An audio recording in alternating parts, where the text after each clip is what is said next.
Ngiyanibingelela abalandeli balekhasi, ngiphinde ngibonge nje umusa nothando. uNkulunkulu ngithi akanibusise kona konke enikufisayo, niphumelele. Namhlanje nginiphathele enye induku futhi enamandla kakhulu. Le nduku le angifisi ukuthi abantu bayisebenzise ngendlela engekho kahle hle, ngoba kuyokwenza ukuthi lokho nami idlozi lami mhlampe-ke lingincishe le mvume yokuthi ngikhiphe le mithi okanye lamakhubalo lawa, uma ngabe abantu bezosebenzisa imithi ngendlela engesiyona. Uma ngithe umuthi usebenzise esitheni sakho, ungasukeli umuntu uthi uyisitha sakho, bese umsebenzisela lo muthi ngoba kuzosuke kwenzeka into embi kulowo muntu, bese wena impilo yakho ime ungunaphakade ngoba usukele isidalwa okanye umuntu ongakwenzanga lutho, wamjikijela ngale nduku, ngoba le nduku inamandla kakhulu. Ake singapholisi amaseko ngoba masebanda athanda ukubheda kakhulu amaseko abandayo. Angenze kanje, angithole umuthi abawubiza ngokuthi usidumbu, siyathaka manje, ungitholele uzikhunge, abanye bathi uy'khunge, ungitholele umabopha, ungitholele uzifele, ungitholele udakwa, ungitholele udukanezwe, ungitholele umwelele, abanye bathi umwelela kweliphesheya, ungitholele uhlaba zihlangane, ungitholele umuthi obizwa ngokuthi umthunyelelwa. Amafutha kwenza kanjena-ke manje-ke amafutha, ngidinga namafutha la, awungitholele amafutha omkhovu, bese uthola nophisi wethambo lawo umkhovu.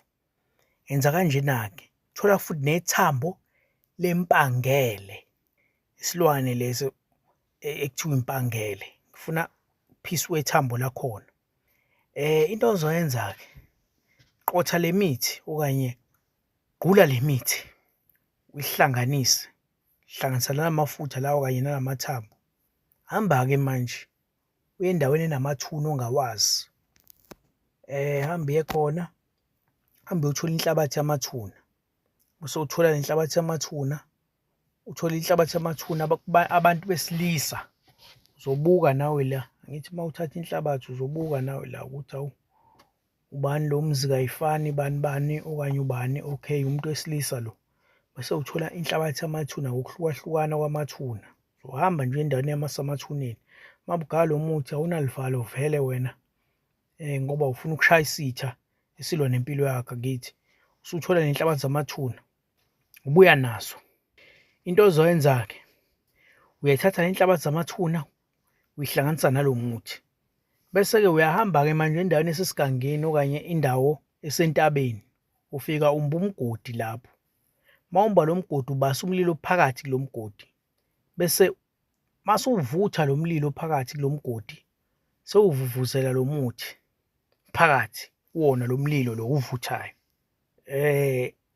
Usuyambiza-ke, uzombiza-ke la ngegama ngoba la siqonda ngqo, asibheke eceleni. Uzombiza ngegama bese uthi, Mlandeni madoda, Mlandeni usehluphile kakhulu, ngimcelela indlela namhlanje. Uzokhuluma-ke nokuningi okunye ngeke ngikusho ongakukhuluma laphaya, lesikhathi ukhuluma nesitha sakho ngeke ngikusho ngoba mhlawumbe abanye abantu bangibuka njengomuntu omubi, kodwa uzokusho nje konke. Uma umelaphi noma uyinyanga, ngicabanga ukuthi kulula ukuthi usheshe uzwisise ukuthi yini engizama ukuyichaza, ukuthi uzokusho ukuthi umemeze igama lakhe, umcelela indlela. Njengoba ngithi umcelela indlela, uyazi ukuthi wena uzothini, uzosho ukuthi hhayi uyamcelela indlela, ngoba usehluphe kakhulu, akamlande la madoda. Kulungile kuyothi uma kushunqa kanjalo, ukhona okuyokwenzeka kona kuleso sitha leso. Cishe hlampe siyoyeka ukuhlupha ungunaphakade. uNkulunkulu ngithi akanibusise, aniphe amandla, niphumelele kona konke enikufisayo.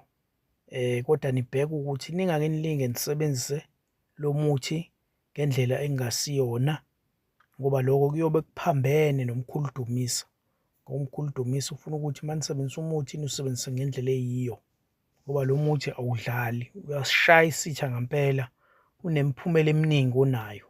Ngicela ukuthi nawe uma usebenzisa, usebenzise wazi ukuthi usuhluzile kahle la emqondweni wakho, ucabangisisile ngoba uzowukhipha umphumela okumele uwukhiphe. Kodwa-ke ngalokho ngithi nje uNkulunkulu anibusise, aniphe amandla kukona konke enikufisayo. Ngithi ngicela ukuthi niphumelele kulo nyaka lo ka-2024. Amen.